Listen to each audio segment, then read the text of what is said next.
Gratitude, blessings, and bless your heart for joining us for our first ever episode of Real Ratchet Rubies.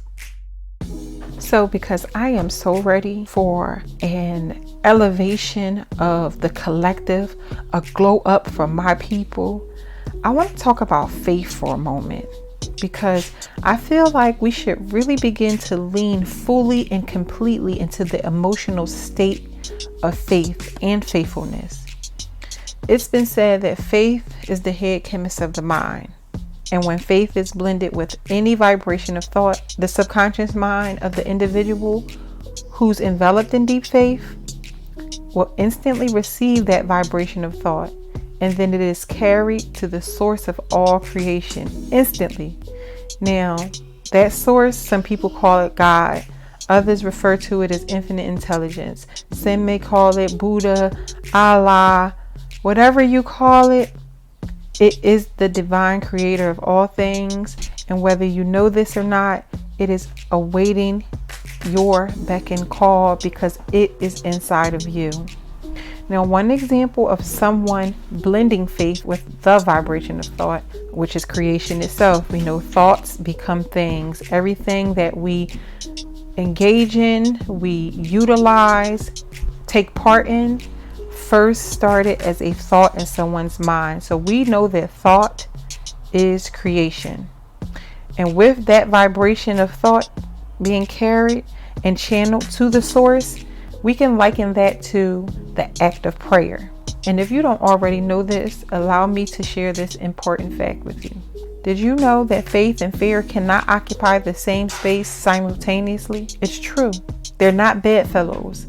It is impossible for the two to coexist within the same heart, mind, or spirit. This is such an important piece of information because if you are a person who believes yourself to be of faith, yet you doubt yourself or you have any type of fear in any regard on any matter, then I implore you to take some time to evaluate what's in and on your heart, so that you can discover whether or not you're deeply rooted in faith or if faith is deeply rooted within you.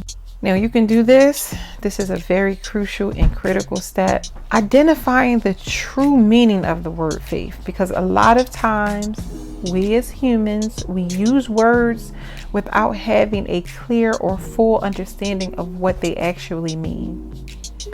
And I believe that at one time or another and another, we've all been guilty of this charge. So let's examine the word faith.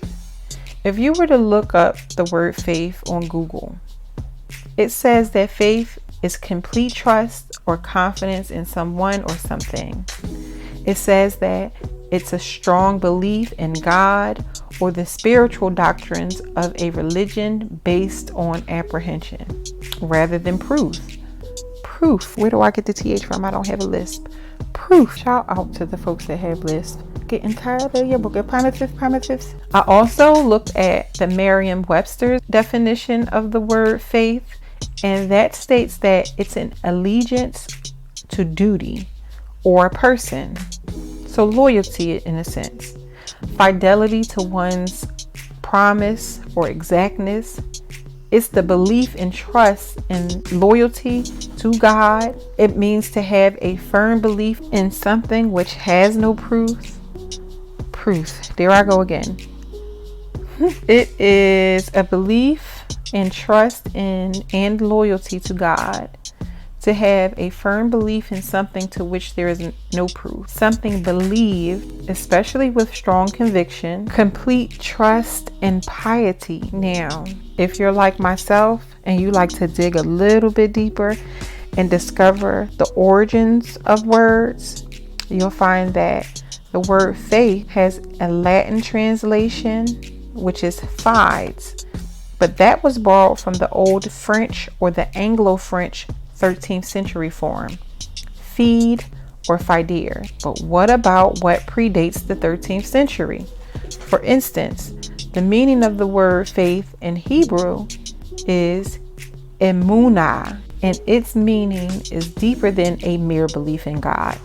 Rather, It's an absolute reliance upon God. And yet still, we can confidently assume that the etymology of the word is further deepened and may have even originated 2 to 3,000 years prior to the 13th century, maybe during the ancient Egyptian or Kemetic civilizations, as we are very aware that the founding principles of the 3 most popular sectors of organized religion are merely fragments of the African spiritual and cultural systems. All in all, though, faith has been acknowledged and recognized as a power throughout the ages. Whether it's faith in God, in yourself, in what one is doing or attempting to achieve, faith in receiving something, faith in executing something, or faith in someone else, or in any other regard. Faith is the substance of things hoped for and the evidence of things that have yet to be seen. Here, I would like to reiterate the important fact that faith and fear absolutely cannot occupy the same space. It's impossible for the two to coexist within the same heart, mind, and spirit at the same time. So in lamest terms, there's absolutely no way that you can believe that something incredible is going to happen to you, that your circumstances is going to change, while also having the slightest amount of doubt that it won't. My friend, by definition, that is called double-mindedness. What's scary is we often unconsciously interact with faith's distant cousin fear in a very familiar and welcoming manner, accepting bad luck as a thing, residing in those unfavorable conditions like they're outside of our control. And what about poverty? There are millions of people that feel they are doomed to poverty because they weren't born into money. They don't believe that they have the skills which are necessary to take them from one place in life to the next place in life. But the whole ass time, what you're doing is perpetuating the misgivings and unfortunate circumstances by faithfully believing that you're powerless in changing the trajectory of your lived experiences. Because sir, ma'am, y'all stressing me out. Here's the deal.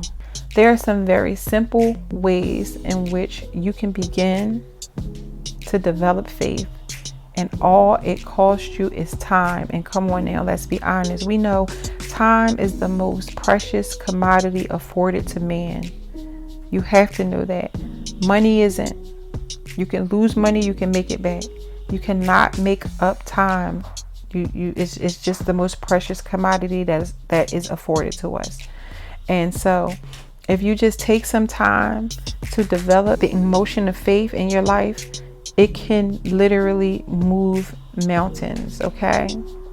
Because faith is nothing more than a state of mind that can be cultivated and induced by self-suggestion, by auto-suggestion, and or affirmation. And they should be deliberately executed daily in a spirit of unwavering belief and enthusiasm. You should be ecstatic about your glow up and know in your heart, despite whatever your current reality looks like, that there are universal forces and waves of energy conspiring on your behalf. Don't treat the developing of your faith as a chore. Don't do that. Consider it an honor and a privilege. Be extremely excited about it. One really effective way to begin developing faith is employing the mindset of gratitude. Woo, baby, let me tell you, that's a game changer. Start being grateful for things that you're taking for granted every single day. Something like running water, we take that for granted, but guess what? There are countries around the world that don't have running water. They have percentages of fatalities of dehydration that is unbelievable. You have running water, whether you drink tap water or not, guess what? You have it at your disposal, okay? You feel like it's an entitlement, but really is a privilege to have it because there's so many other people that don't have it. You wake up in the morning, you might not be at the job that you want to be at, you might not be living in the house that you want to live in, but you woke up. And when you wake up, you're given another opportunity. So start employing the mindset of gratitude, and that is a catalyst for developing the emotion of faith.